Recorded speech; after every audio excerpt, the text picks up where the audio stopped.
ನಮಸ್ಕಾರ. ಇವತ್ತು ನಾವು ಒಂದು ಪಟ್ಟಣದ ಕತೆಯನ್ನ ನೋಡೋಣ. ಈ ಕತೆಯನ್ನ ಅಲ್ಲಿರೋ ದಾರಗಳೇ ಹೇಳ್ತಾವೆ. ಆ ಊರು ಯೇವ್ಲಾ. ಸರಿ, ಈ ಊರಿನ ವಿಶೇಷತೆ ಏನು ಅಂತೀರಾ? ಈ ಇಡೀ ಪಟ್ಟಣದ ಅಸ್ತಿತ್ವ ಒಂದೇ ಒಂದು ಪದದ ಸುತ್ತ ಹೆಣೆದ್ಕೊಂಡಿದೆ. ಅದೇ ದಾರ. ಇದು ಸ್ವಲ್ಪ ಕುತೂಹಲ ಕೆರಳಿಸುತ್ತಲ್ವಾ? ಒಂದು ಹಾರಾಡೋ ದಾರ, ಇನ್ನೊಂದು ಇತಿಹಾಸದ ಜೊತೆ ಬೆರೆತು ಹೋದ ದಾರ. ಈ ಎರಡೂ ದಾರಗಳ ಪಯಣವೇ ಇವತ್ತಿನ ನಮ್ಮ ವಿಶ್ಲೇಷಣೆ. ಕೇಳಿಸ್ತಾ? ಇದೇ ಆ ಯುದ್ಧಘೋಷ. ಮಕರ ಸಂಕ್ರಾಂತಿಯ ಗಾಳಿಪಟ ಹಬ್ಬದಲ್ಲಿ ಕೇಳಿಬರೋ ಕೂಗು. ಬನ್ನಿ, ಈ ಶಕ್ತಿಯುತ ಕೂಗಿನ ಜೊತೆಗೆ ಯೇವಳಾ ಪಟ್ಟಣದ ಚೈತನ್ಯದಲ್ಲಿ ನಾವೂ ಒಂದಾಗೋಣ. ಯೇವ್ಲಾದಲ್ಲಿ ಮಕರ ಸಂಕ್ರಾಂತಿ ಅಂದ್ರೆ ಸುಮ್ಮನೆ ಗಾಳಿಪಟ ಹಾರಿಸೋದಲ್ಲ. ಇದು ಬರೋಬ್ರಿ 350 ವರ್ಷಗಳಷ್ಟು ಹಳೆಯ ಸಂಪ್ರದಾಯ. ಇಲ್ಲಿ ಮಾಂಜಾ ಅನ್ನೋ ಸ್ಪೆಷಲ್ ಗ್ಲಾಸ್ ಕೋಟೆಡ್ ದಾರವನ್ನೇ ಬಳಸ್ತಾರೆ. ಇನ್ನೊಂದು ಇಂಟ್ರೆಸ್ಟಿಂಗ್ ವಿಷಯ ಅಂದ್ರೆ ರೇಷ್ಮೆ ನೂಲಿಗೆ ಬಳಸೋ ಅಸ್ರಿ ಇದೆಯಲ್ವಾ, ಅದನ್ನೇ ಗಾಳಿಪಟದ ರಾಟೆಯಾಗಿಯೂ ಉಪಯೋಗಿಸ್ತಾರೆ. ಆ ದಿನ ಪ್ರತಿಯೊಂದು ಮನೆಯ ಮೇಲ್ಛಾವಣಿಯೂ ಒಂದು ದೊಡ್ಡ ಪಿಕ್ನಿಕ್ ಸ್ಪಾಟ್ ಆಗಿ ಬದಲಾಗುತ್ತೆ. ಇಡೀ ಊರೇ ಒಟ್ಟಾಗಿ ಸಂಭ್ರಮಿಸುತ್ತೆ. ಸರಿ, ಹಬ್ಬದ ಸಂಭ್ರಮದಲ್ಲಿ ಆಕಾಶದಲ್ಲಿ ಹಾರಾಡೋ ಗಾಳಿಪಟದ ದಾರಗಳಿಂದ ಈಗ ಪಟ್ಟಣದ ಹೆಮ್ಮೆಯ ರಾಜವೈಭವದ ಕರಕುಶಲ ಕಲೆಯಾದ ನೇಯ್ಗೆಯ ದಾರಗಳ ಕಡೆಗೆ ಹೋಗೋಣ. ಹೌದು, 1,00,000ಕ್ಕೂ ಹೆಚ್ಚು. ಇದು ಒಂದೇ ಒಂದು ಪಾರಂಪರಿಕ ಪೈಠಣಿ ಸೀರೆಯ ಬೆಲೆ. ಈ ಒಂದು ಸಂಖ್ಯೆಯೇ ಸಾಕು ಈ ಸೀರೆ ಎಷ್ಟು ವಿಶೇಷವಾಗಿರ್ಬೋದು ಅಂತ ಯೋಚನೆ ಮಾಡೋಕೆ. ಅಷ್ಟಕ್ಕೂ ಇದರ ಹಿಂದಿರೋ ಕಲೆ ಮತ್ತು ಪರಿಶ್ರಮ ಎಂಥದ್ದು? ಹಾಗಿದ್ರೆ ಪೈಠಣಿ ಸೀರೆ ಅಂದ್ರೇನು? ಇದು ಕೈಯಿಂದ ನೇದ ಒಂದು ಅದ್ಭುತ ಕಲಾಕೃತಿ. ಇದರ ಹೆಸರು ಪೈಠಣ ಪಟ್ಟಣದಿಂದ ಬಂದಿದ್ರೂ ಇವತ್ತು ಯೇವ್ಲಾ ಇದರ ಅತಿದೊಡ್ಡ ಉತ್ಪಾದನಾ ಕೇಂದ್ರ. ಇದನ್ನ ರೇಷ್ಮೆಯ ರಾಣಿ ಅಂತ ಯಾಕೆ ಕರೀತಾರೆ ಅನ್ನೋದ್ರಲ್ಲಿ ಆಶ್ಚರ್ಯವೇ ಇಲ್ಲ. ಈ ವಿನ್ಯಾಸಗಳ ಸೌಂದರ್ಯವನ್ನೊಮ್ಮೆ ನೋಡಿ. ಇವು ಬರೀ ಚಿತ್ರಗಳಲ್ಲ, ಇವು ಕಥೆ ಹೇಳೋ ಸಂಕೇತಗಳು. ಮೋರ್ ಬಾಂಗಡಿ ಅಂದ್ರೆ ಬಳೆಯೊಳಗಿನ ನವಿಲು, ಕಮಲ್ ಅಂದ್ರೆ ಕಮಲದ ಹೂವಿನ ಅಂದ, ಮುನಿಯ ಅಂದ್ರೆ ಯಾವಾಗಲೂ ಹಸಿರು ಬಣ್ಣದಲ್ಲಿರೋ ಗಿಳಿ ಮತ್ತು ಅಸಾವಲಿ ಅಂದ್ರೆ ಹೂ ಬಿಡೋ ಬಳ್ಳಿಗಳು. ಇಲ್ಲಿರೋ ಪ್ರತಿಯೊಂದು ದಾರವೂ ಪ್ರಕೃತಿ ಮತ್ತು ಸಂಪ್ರದಾಯದ ಕಥೆಯನ್ನ ನೇಯುತ್ತೆ. ಸರಿ, ಈಗಿನ್ನೊಂದು ದಾರವನ್ನ ಹಿಡಿದು ನೋಡೋಣ. ಬನ್ನಿ, ಯೇವ್ಲಾದ ಅಸ್ತಿತ್ವವನ್ನೇ ರೂಪಿಸಿದ ಇತಿಹಾಸ, ಕಲೆ, ಬಂಡಾಯ ಮತ್ತು ಸಿನಿಮಾದ ಪರಂಪರೆಯ ಬಗ್ಗೆ ತಿಳಿಯೋಣ.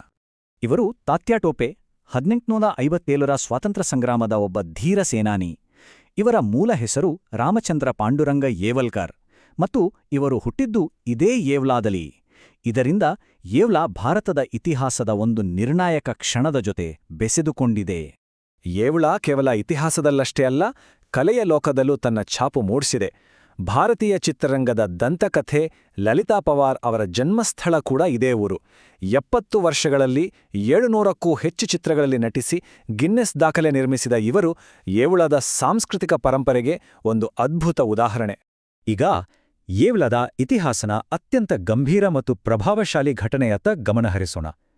ಈ ಒಂದು ಘಟನೆ ಈ ಪಟ್ಟಣದ ಅಸ್ತಿತ್ವಕ್ಕೆ ಒಂದು ಹೊಸ ಅರ್ಥವನ್ನೇ ಕೊಡ್ತು. ಈ ದಿನಾಂಕವನ್ನ ನೆನಪಿಡಿ, ಅಕ್ಟೋಬರ್ 13, 1935. ಇದು ಯೇವ್ಲಾದ ಇತಿಹಾಸದಲ್ಲಿ ಒಂದು ಮೈಲಿಗಲ್ಲು. ಈ ದಿನ ನಡೆದ ಒಂದು ಘಟನೆ ಪಟ್ಟಣದ ಭವಿಷ್ಯವನ್ನೇ ಬದಲಾಯಿಸಿತು. ಇವು ಕೇವಲ ಮಾತುಗಳಲ್ಲ, ಇದು ಡಾ.ಬಿ.ಆರ್. ಅಂಬೇಡ್ಕರ್ ಅವರು ಯೇವ್ಲಾದಲ್ಲಿ ಮಾಡಿದ ಐತಿಹಾಸಿಕ ಘೋಷಣೆ. ನಾನು ಹಿಂದುವಾಗಿ ಹುಟ್ಟಿರಬಹುದು, ಆದರೆ ನಾನು ಹಿಂದುವಾಗಿ ಸಾಯುವುದಿಲ್ಲ.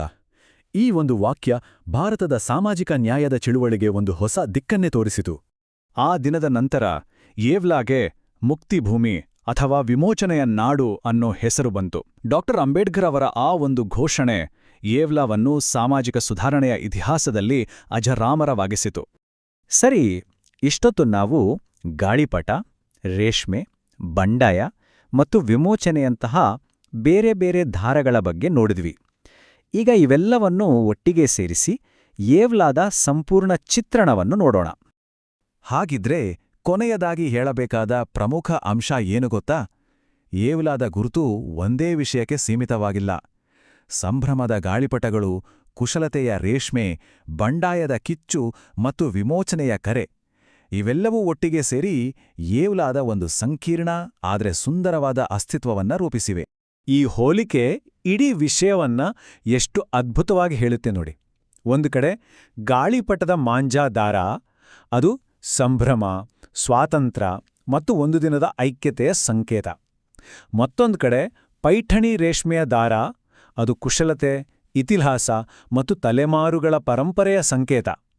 ಈ ಎರಡೂ ದಾರಗಳು ತಮ್ಮದೇ ಆದ ರೀತಿಯಲ್ಲಿ ಯೇವ್ಲಾದ ಆತ್ಮವನ್ನ ಹಿಡಿದಿಟ್ಟಿವೆ. ಈ ವಿಶ್ಲೇಷಣೆಯ ಕೊನೆಯಲ್ಲಿ ಒಂದು ಪ್ರಶ್ನೆ ಮೂಡುತ್ತೆ. ಏವ್ಲಾದ ಕಥೆಯನ್ನ, ಅದರ ದಾರಗಳು ಹೇಳಿದ ಹಾಗೆ, ನಮ್ಮ ಸಮುದಾಯದ ಕಥೆಯನ್ನ, ನಮ್ಮ ಪರಂಪರೆಯನ್ನ ಯಾವ ದಾರಗಳು ಒಟ್ಟಿಗೆ ಹಿಡಿದಿಟ್ಟಿವೆ? ಸ್ವಲ್ಪ ಯೋಚನೆ ಮಾಡಿ.